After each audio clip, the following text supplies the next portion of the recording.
Et je me suis dit, alors attends, si je ne sais même pas monter les escaliers, c'est mal barré pour être actrice. Ouais. À l'époque, quand vous étiez enfant, vous étiez passionnée d'égyptologie. Quand j'avais 8 ans, je suis allée au Louvre. Il y avait un guide qui m'a absolument passionnée sur l'histoire de l'Égypte. Et après cette séance au Louvre, j'ai décidé d'être égyptologue. Donc j'ai acheté plein de livres, j'avais appris les hiéroglyphes. Enfin, j'étais à fond là-dedans. Et Dieu, on a décidé autrement. Vous êtes la fille de Marlène Jobert. Non, c'est fini. Donc j'imagine que le cinéma, déjà dès l'enfance, occupait une place très importante dans votre vie de petite fille. Ma mère a plus ou moins arrêté sa carrière quand je suis née avec ma sœur. Donc j'ai jamais vraiment traîné sur les plateaux. J'avais ce complexe peut-être d'être la fille d'eux et que les gens disent oh là là ça va être facile, etc. Et puis c'est difficile parce qu'on dit on veut être acteur, mais peut-être qu'on va être nul. Donc je me suis dit bon je vais tester la température. Et donc, je suis allée en cours dramatique Eva Saint-Paul à Paris pendant 3 ans.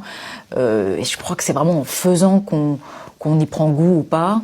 Et ça a été un vrai déclic dans le concret. C'est marrant d'ailleurs que vous soyez devenue actrice, parce qu'adolescente, il paraît que vous étiez très timide, à tel point que ça en devenait maladif, voire handicapant.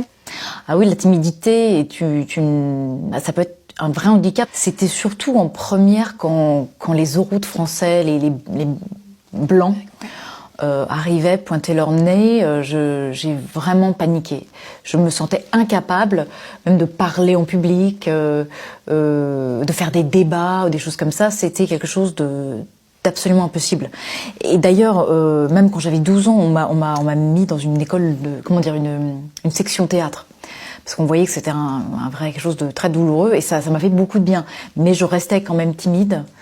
Et c'est un peu un côté schizophrène. Je peux même pas vous expliquer pourquoi je suis devenue actrice. C'est assez maso. Et c'est même aujourd'hui, assez violent pour moi aussi. Si je peux éviter de faire des talk-shows et des trucs comme ça, je le fais parce que je crois que je vais mourir en fait. Ou c'est que je vais avoir la tourette.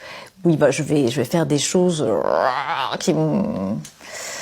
I'm always very nervous. You are always. Be kind to me. You're always very nervous when you're on television, or you're just always very nervous? I think I'm always very nervous. You're always very actually. nervous, I worry really? too much, yeah. Mais c'est vrai que j'aime pas parler de moi. Je trouve que les acteurs devraient être muets, ou parler avec des gestes, ou de garder un peu plus de mystère. Et donc ensuite, vous décrochez votre premier rôle dans Le pianiste de Michael Haneke. Est-ce que vous pouvez me raconter comment vous avez décroché ce rôle?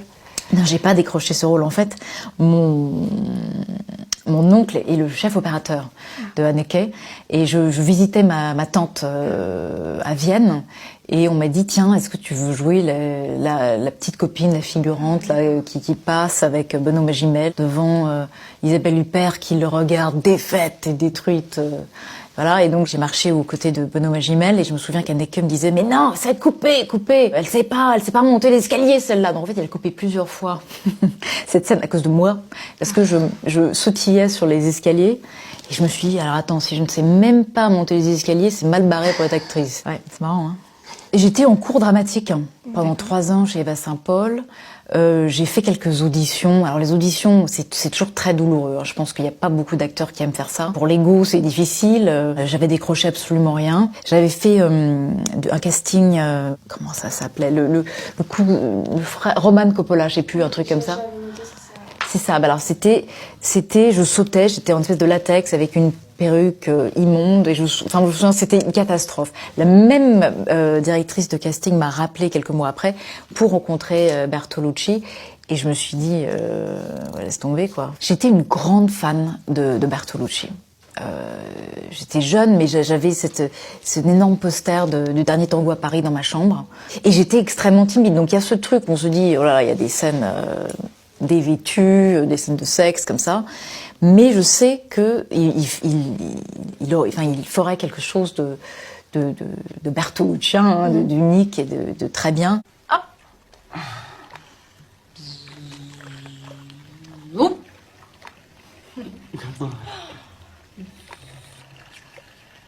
On était tous les trois dévoués à Bernardo, on voulait tout lui donner, on croyait à cette histoire d'amitié très forte, d'amour. C'était pas vraiment du cul pour du cul. Il y avait quelque chose de pas gratuit.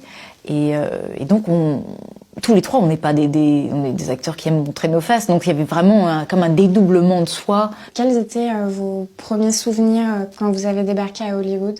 Alors, c'est bizarre parce que la première fois que je suis allée à Los Angeles, c'était pour trouver un agent après les Dreamers. Et c'est une ville quand même où quelquefois, quand on est acteur, on se sent un peu... comment dire, on se dit est-ce que ça va, est-ce que je suis hot, est-ce que ma carrière n'est pas en train de partir en vrille, est-ce que oui, on se dit pas alors attends, je vais aller à Hollywood demain. J'ai fait des auditions, c'était pour Kingdom of Heaven de Ridley Scott. Après j'ai fait plus de films anglo-saxons. Where's your master? I have none. Give me some water. Parmi vos rôles iconiques, on compte la James Bond Girl.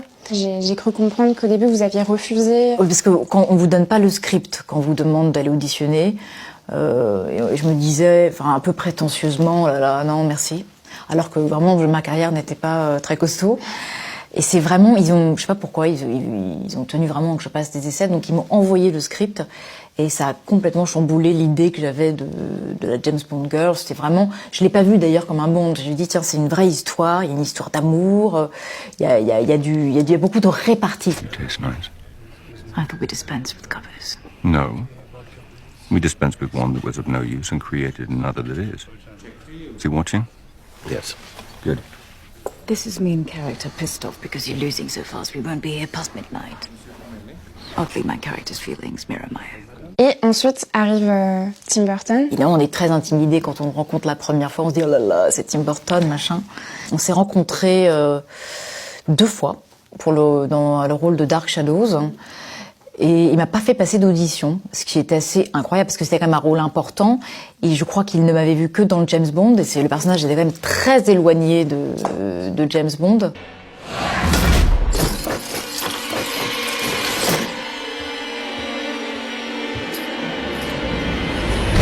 En fait, c'est ça, avec lui, il se met à la place de l'acteur, il se dit, c'est horrible d'auditionner. Tiens, oh là là, la pauvre, quelle horreur. Non, je vais lui donner le rôle. Et même avant de travailler avec Burton, les gens m'ont souvent mis dans la case, j'ai les cheveux noirs. Les gens aiment mettre les gens dans des catégories, donc voilà. Alors peut-être que je suis gothique, mais il y a plusieurs couleurs dans le gothique, il y a plusieurs... On est des êtres complexes. C'est un peu blessant de se mettre dans une catégorie, elle est dark, ça fait quoi? Ça veut dire que je suis en dépression ou que je fais des trucs... D'ailleurs, même Burton fait des choses assez légères, finalement assez drôles et très poétiques.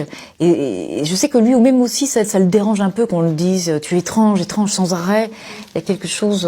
mais ça rassure les gens de mettre les gens dans des boîtes. Femme fatale, femme cruelle, femme guerrière, vous jouez souvent des femmes complexes. Comment vous choisissez vos rôles et vos personnages? J'aime bien les femmes, j'ai envie de dire viriles. Les femmes qui sont toujours très fortes de l'extérieur, mais qui ont toujours des fissures. Et c'est aussi ce qui est intéressant sûrement pour beaucoup d'acteurs masculins, de jouer des mecs, évidemment, mais qui ont une grande part de féminité. On a tous, comment dire, un mélange des deux. Mais c'est vrai que j'ai jamais voulu jouer la girlfriend ou non, toujours quelqu'un quand même qui est entier, qui est pas soumis. C'est quand vous lisez un scénario et qui est marqué she's dark, non, she's beautiful and dark, un truc comme ça, tu fais ouais, laisse tomber.